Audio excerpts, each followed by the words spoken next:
मैं बहुत सौभाग्यशाली हूं और गर्वान्वित महसूस करता हूं। गर्व इस बात का कि जो प्रस्ताव न्याय पथ के नाम से कार्य समिति ने कल बनाया है वो आप सबके समक्ष हम लोग रख रहे हैं।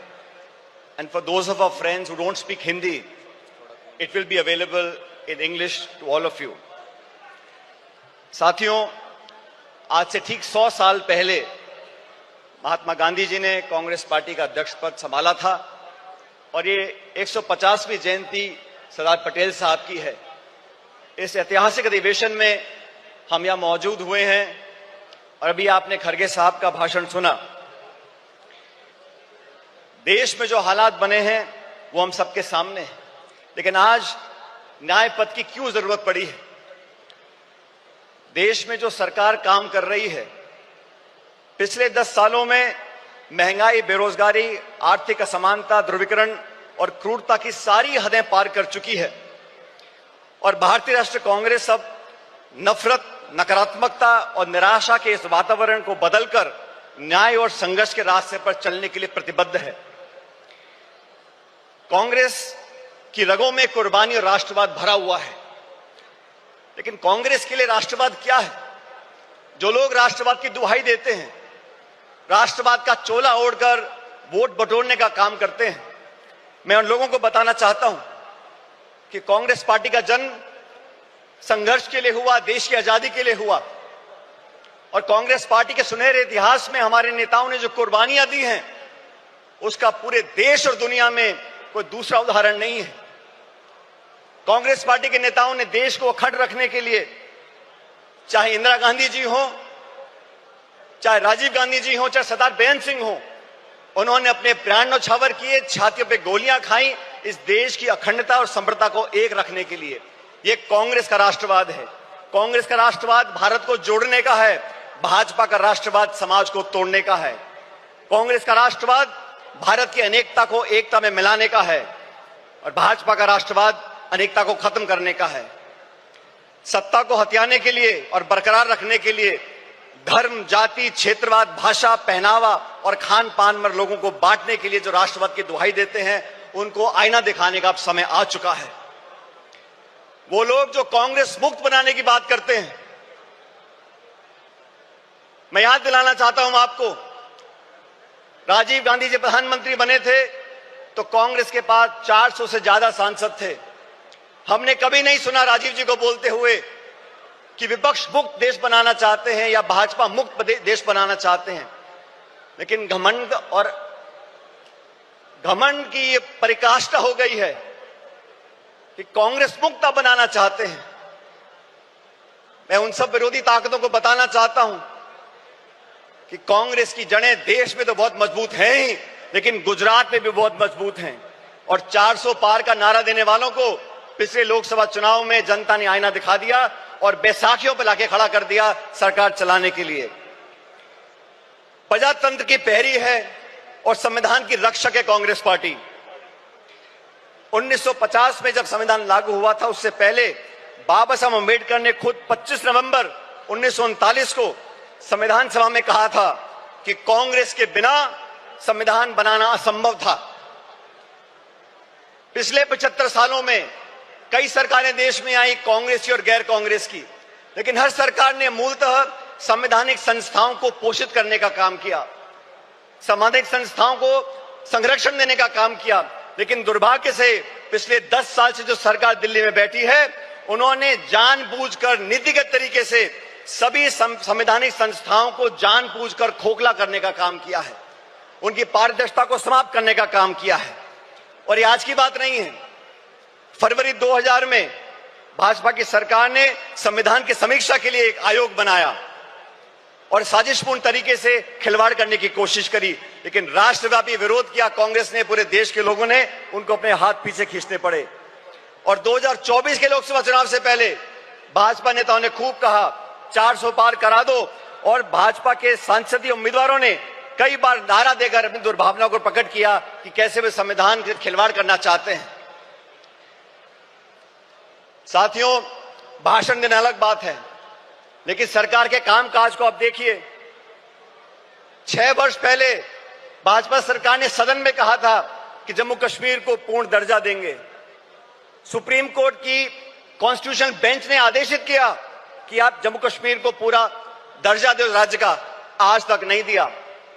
मणिपुर में क्या घट रहा हम देख रहे हैं, गृह युद्ध के हालात बने हुए हैं, बलात्कार हो रहा है, लूटपाट हो रही है, महामारी बची है, लेकिन ना तो प्रधानमंत्री जी को वहां जाने का समय है, ना उनकी इच्छा है। वो लोग जो संविधान की बात करते हैं और अपनी कार्यप्रणाली से संवैधानिक संस्थाओं का दुरुपयोग कर अपने राजनीतिक प्रतिद्वंदियों को आरोपी बनाने का काम करते हैं, उनका पर्दाफाश करने का समय आ गया है। कांग्रेस पार्टी ने, राहुल गांधी जी ने, खड़गे साहब ने लोकसभा चुनाव से पहले इंडिया अलायंस का गठबंधन किया। देश के सामने जो चुनौतियां थी उसका सामना करने के लिए समान दृष्टिकोण रखने वाले दलों को साथ लेकर आए थे और भविष्य में भी भाजपा सरकार को चुनौती देने के लिए संसद के अंदर और संसद के बाहर समय पड़ने पर तमाम हमारे इंडिया अलायंस के गठबंधन के साथियों के साथ हम चर्चा कर आगे बढ़ने का काम करेंगे। मैं धन्यवाद देना चाहता हूं राहुल गांधी जी का। सामाजिक न्याय की लड़ाई लड़ने का अगर रास्ता किसी ने दिखाया है तो राहुल जी ने दिखाया है। 1951 में जब सुप्रीम कोर्ट ने देश में आरक्षण को खत्म कर दिया था तो पंडित नेहरू जी की कांग्रेस सरकार थी जब वो अध्यादेश लेकर आए और संविधान में हमेशा के लिए आरक्षण का रास्ता परस्त कर दिया था।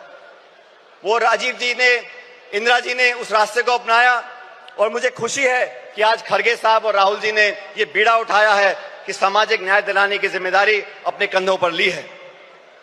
देश में बैकलॉग है, SC, ST, OBC महिलाओं पर जो अत्याचार और हो रहे हैं, लगातार 13% की वृद्धि उसके अंदर हो रही है।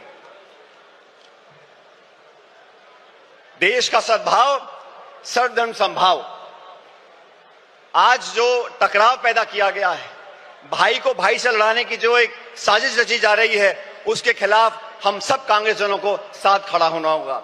बिना संकोच के हमें कहना होगा, जैसा सरदार पटेल ने 1948 में जयपुर के अधिवेशन में कहा था कि कांग्रेस और कांग्रेस की सरकारें इस बात के लिए प्रतिबद्ध हैं कि भारत एक सच्चा धर्मनिरपेक्ष राज्य हो।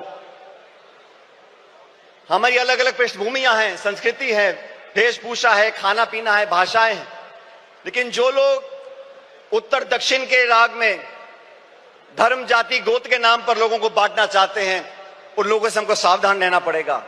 भारतीय राष्ट्रीय कांग्रेस प्रतिबद्ध है कि धार्मिक, भाषाई, जातिगत व क्षेत्रीय बंटवारे की सियासत को हम आखिरी दम तक लड़ते रहेंगे। देश को ना बंटने देंगे, ना बांटने वाली ताकतों को बढ़ने देंगे।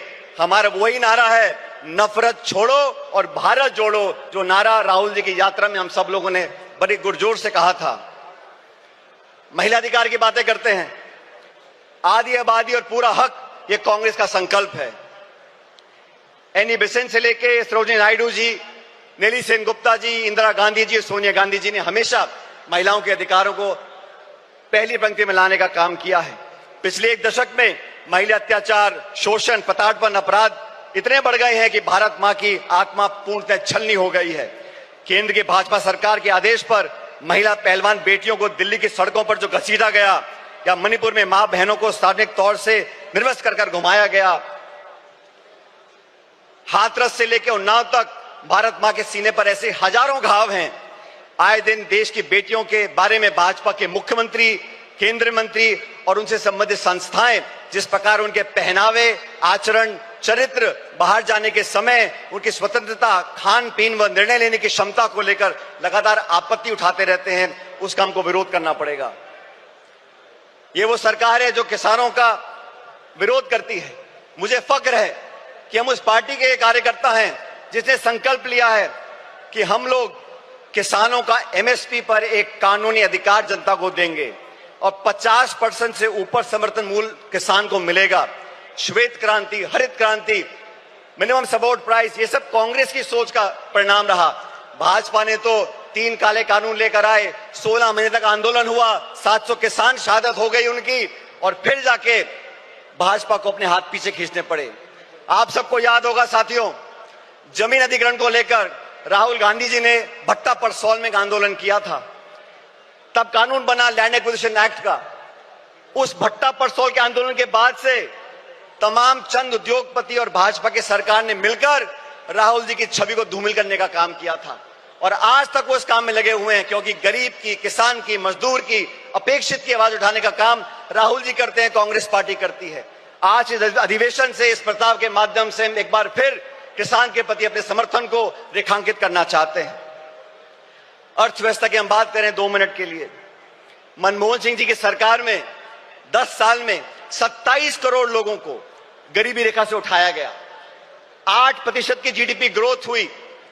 आज के जो हालात हैं, और कृपया करके गौर से सुनिए, इस देश के जो 1% सबसे अमीर लोग हैं, उनके पास देश की 40% संपत्ति है। 1% अमीर लोगों के पास 40% संपत्ति है, और जो निचले 50% लोग हैं, उनके पास मात्र 6.5% संपत्ति इस देश की है। हम लोग आज अधिवेशन मौजूद हैं, ये संकल्प लेके यहां से जाना पड़ेगा। कर्नाटका में हम लोगों ने संकल्प लिया कि 2025 संगठन का वर्ष होगा। साथियों, मैं चाहता हूं इस अधिवेशन की महक पूरे देश के हर गांव, हर ढाणी, हर कस्बे तक पहुंचे। जिस इच्छा शक्ति के साथ हम संघर्ष कर रहे हैं, जिस मजबूती से राहुल गांधी जी, मोदी जी और पूरी सरकार को चुनौती दे रहे हैं, उनके साथ कंधे से कंधा मिलाकर हम लोगों को राजनीतिक विजय प्राप्त करनी पड़ेगी। और राजनीतिक विजय प्राप्त करने के लिए संगठन को मजबूत करना बहुत जरूरी है। न्याय का संकल्प, संघर्ष का पथ। आज साथियों, हम एकजुट हो जाएं, पूरी दृढ़ इच्छा शक्ति के साथ न्याय का संकल्प करें, संघर्ष के पथ पर आगे बढ़ें। और आज इस बेहद कठिन दौर से हम गुजर रहे हैं, लेकिन हम सभी साथी कार्यकर्ता मजबूती से कांग्रेस की अपनी असीम संगठनात्मक क्षमता, दक्षता, कार्यकुशलता के आधार पर अधिक से अधिक विस्तार करें, और भारतवासियों के लिए न्याय के संघर्ष का संकल्प सरकार हम साकार करेंगे। ये संघर्ष रंग लाएगा और विजय दिलाएगा। मैं अंत में दिनकर साहब की कुछ पंक्तियों को परिभाषित कर आपके बीच रखना चाहता हूं। चले संघर्ष आठों याम तुमसे, चले संघर्ष आठों याम तुमसे, करेंगे अंत तक संग्राम तुमसे। हमारे न्याय की संकल्पना साकार होगी, कांग्रेस की फिर जय जयकार होगी। बहुत बहुत धन्यवाद। जय हिंद।